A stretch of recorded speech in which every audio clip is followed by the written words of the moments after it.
self-trust will be my greatest obsession for the foreseeable future.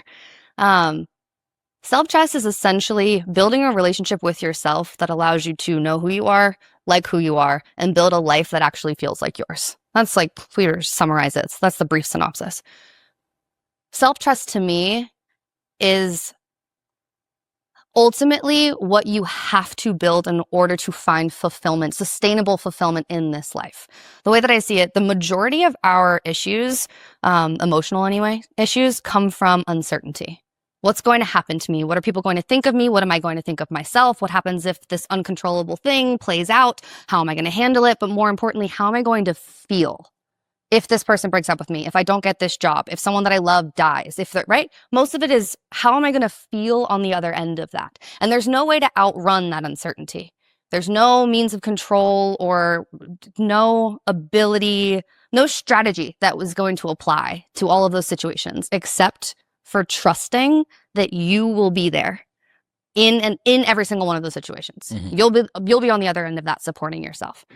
The way that I kind of break it down, there's 4 C's of self-trust. Number 1 is curiosity.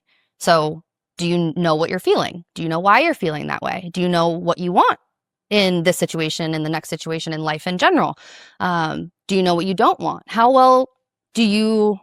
How much space do you give yourself to really ask yourself the hard questions or the fun questions and learn the answers? The next one is capacity. So how good are you at being emotionally flexible?